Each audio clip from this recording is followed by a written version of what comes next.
Your eyes open to a dim room and a dull panic in your chest. Not because of the time, but because of what you might have missed. Before your feet touch the floor, your hand is already reaching for your phone. You're not checking messages. You're not checking the time. You're opening the trading app. The screen lights up your face like a confession booth. And there it is, gold. Price has broken out of the range. Clean, decisive. The kind of move you've been waiting days for, maybe weeks. Your brain snaps awake instantly. This isn't random noise. This is the signal. The one you promised yourself you wouldn't miss again. Your heart rate climbs. Almost without noticing, your thumb moves. Position size. Bigger than usual. Much bigger. Long. You imagine it immediately. The green numbers. The screenshot you'll never post. The quiet satisfaction of finally getting it right. For a brief moment, you feel smart, ahead, in control. You put the phone down and head to the bathroom. Water on your face, toothpaste foam. Your mind is still on the chart.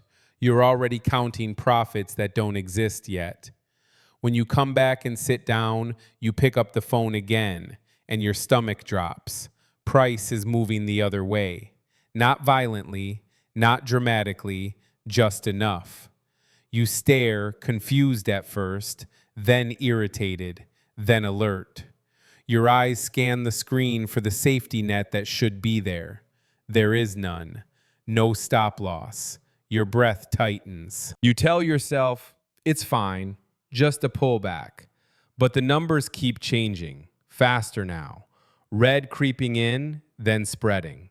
Down 10%, 15%, 25%. Your body freezes while your mind spirals. You ask yourself how this happened so quickly. How you could forget something so basic. Something you've lectured yourself about 100 times. When it hits 30%, you finally act. You close the trade. Silence.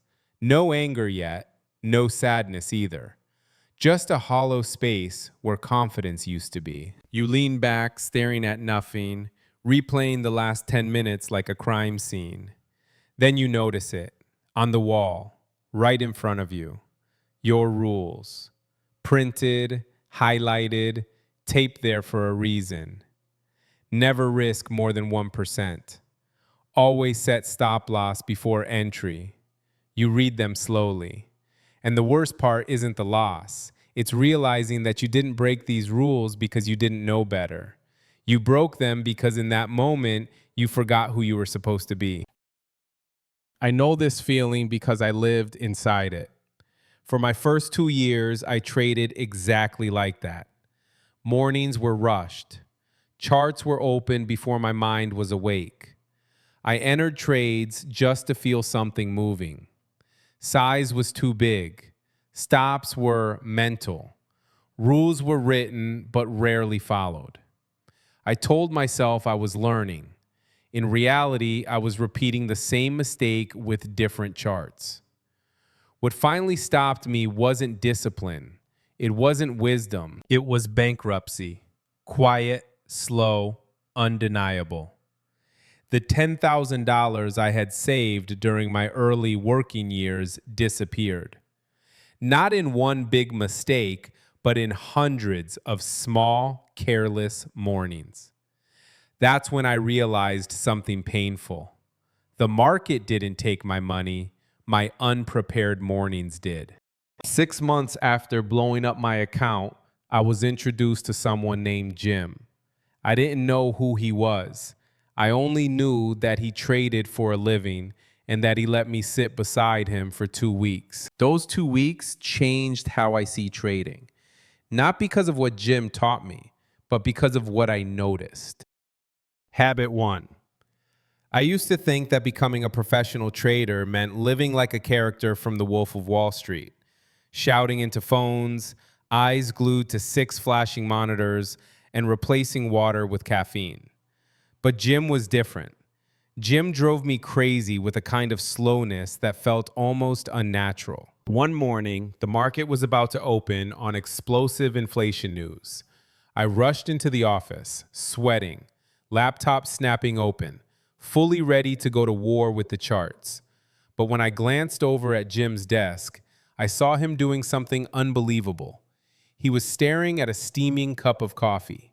No charts, no news, not even the clatter of a keyboard.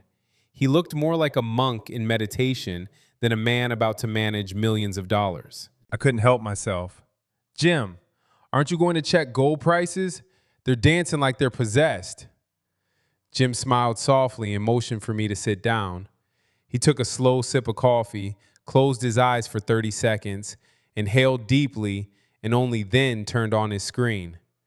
He looked at me and said, "Kid, if you walk into the arena with your heart pounding at 120 beats a minute, you're not the hunter, you're the prey, volunteering yourself to the lion." That's when it hit me. Jim was performing a ritual most amateurs completely ignore: preparing the nervous system. Trading at its core is a game of probability and psychology.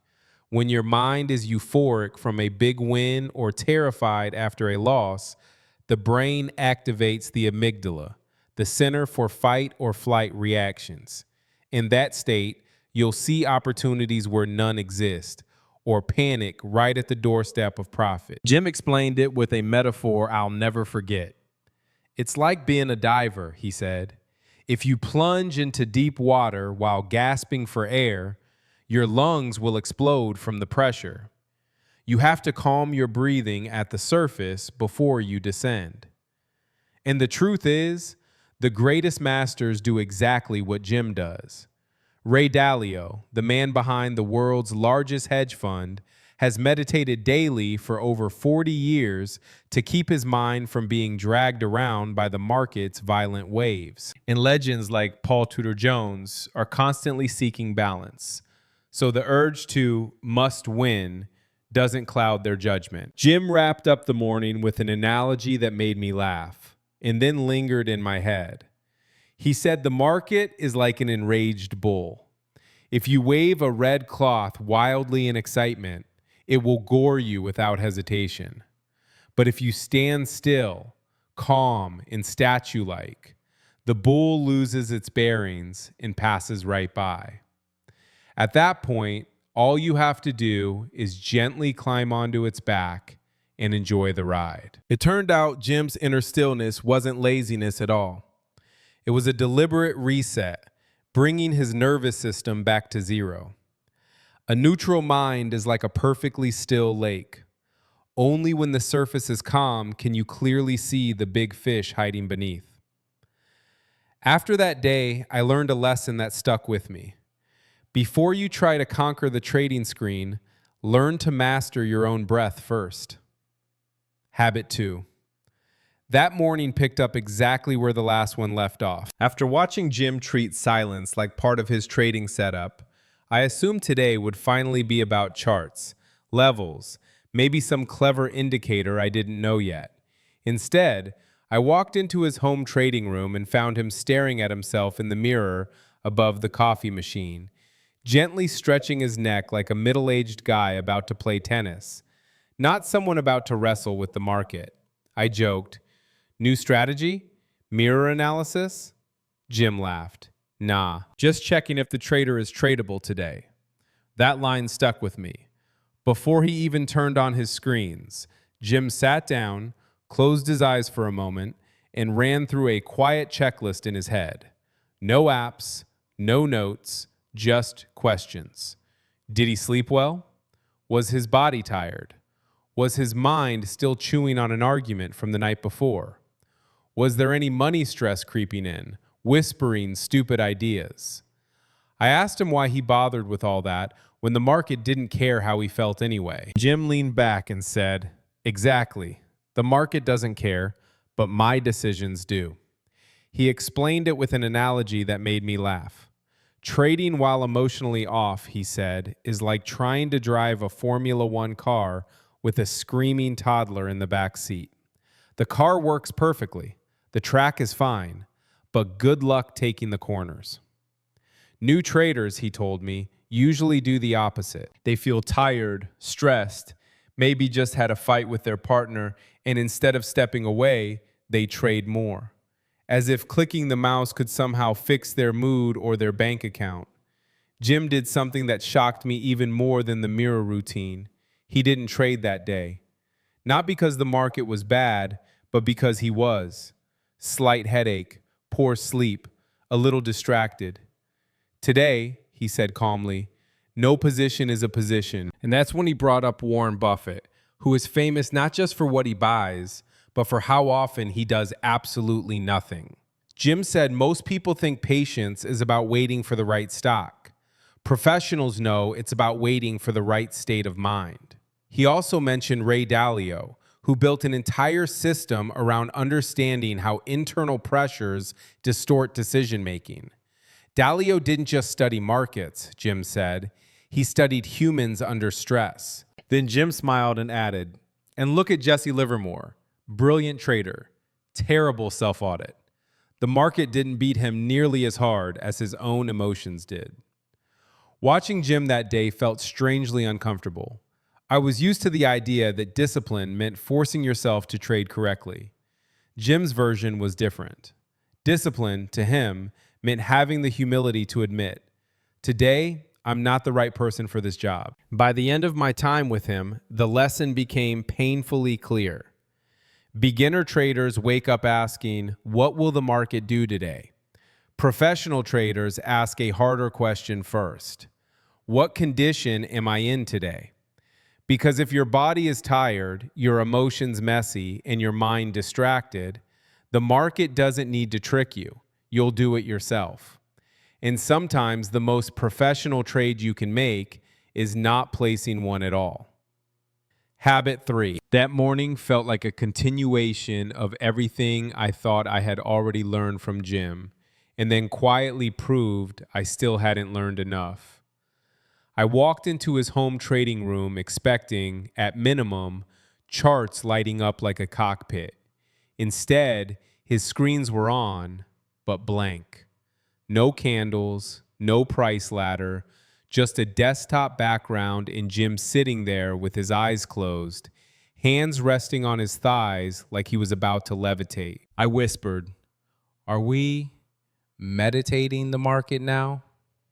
He cracked one eye open and smirked. "No, I'm rehearsing my mistakes." That got my attention. Jim explained that before every trading day, he runs a mental rehearsal. Not the motivational, pump yourself up kind. More like a director replaying blooper reels before filming a serious scene. He mentally revisits the classics. Entering too early because he didn't want to miss out. Sliding a stop loss just this once. Holding on to hope like it was a valid strategy. No self-hate, no drama. Just a calm reminder to his brain, we've seen this movie before. It ends badly. New traders, he said, wake up hoping today will be different. Professional traders wake up remembering why it usually isn't. Then Jim did something that felt counterintuitive. He imagined losing on purpose. He described it out loud like a script. Price moves against him, hits the stop. The trade is over. No anger, no revenge trade. His hand leaves the mouse.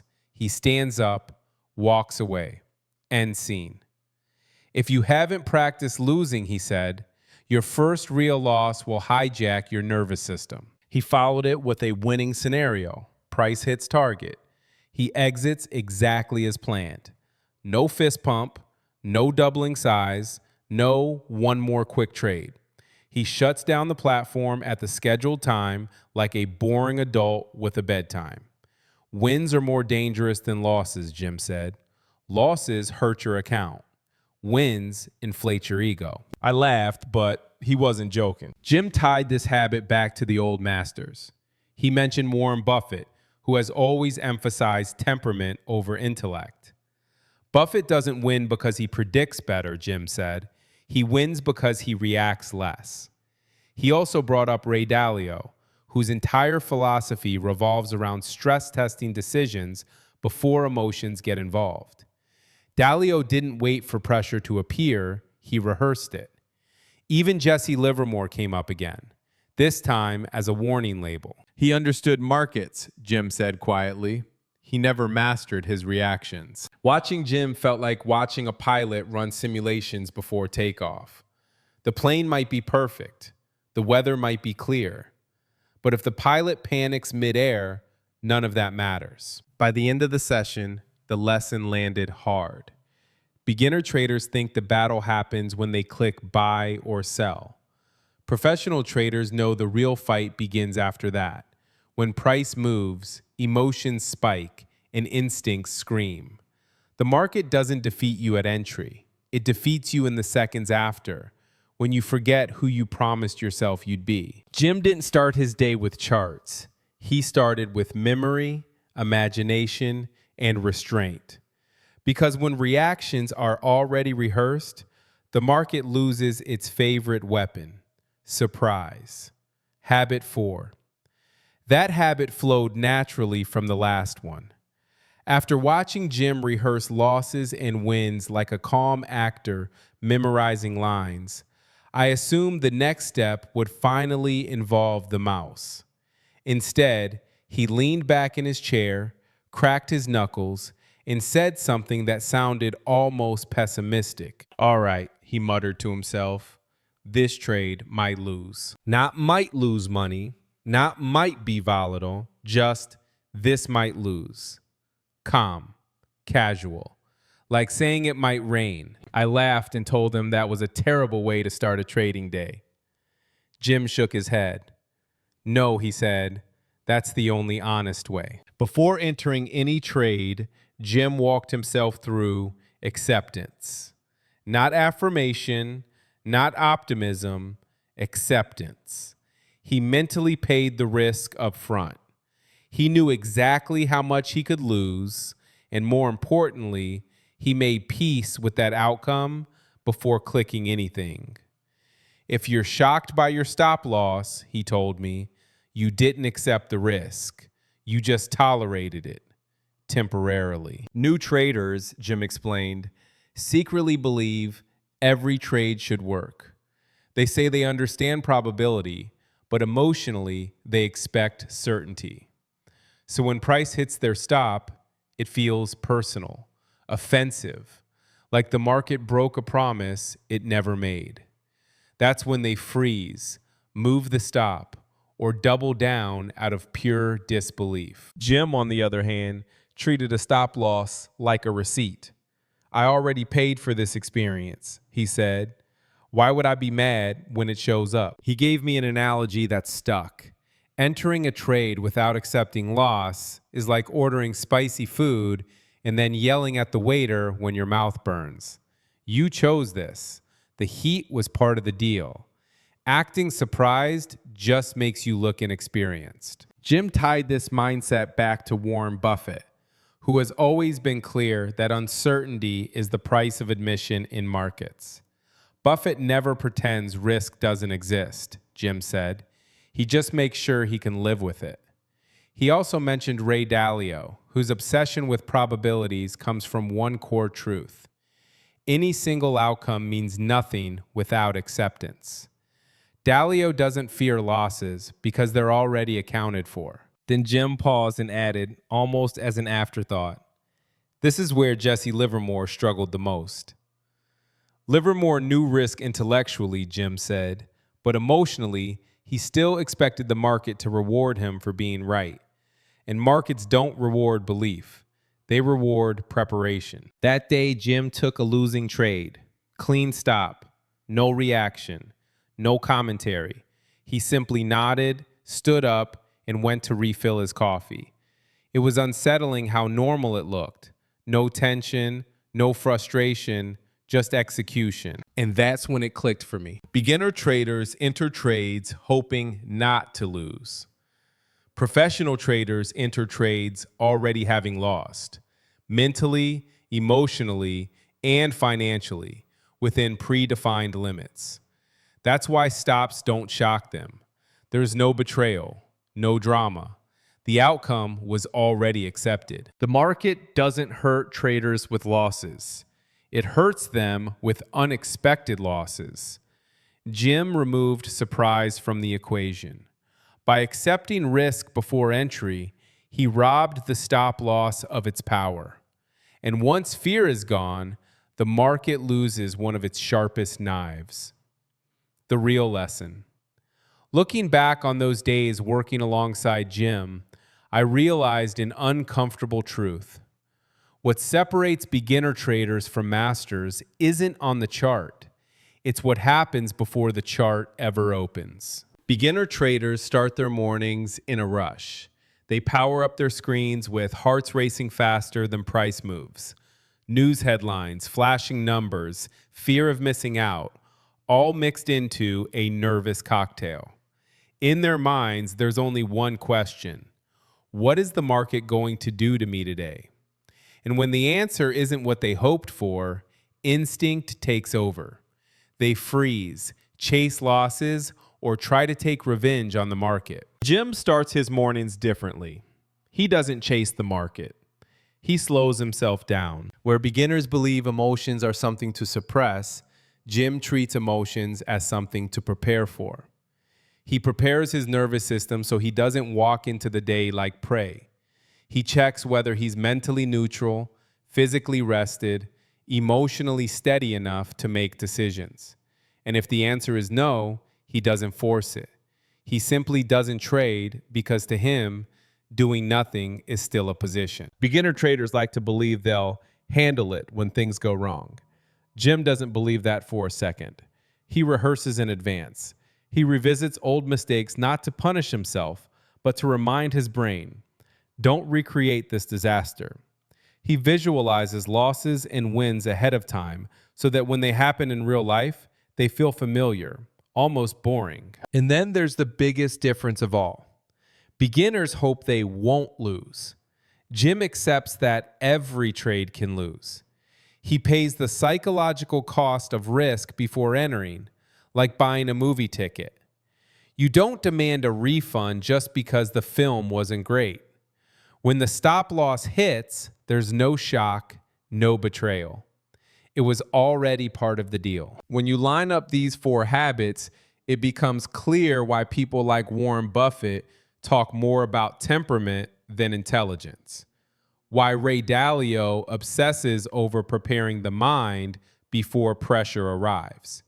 And why Jesse Livermore, despite understanding markets deeply, was ultimately undone by his reactions. In the end, the lesson is simple but brutal.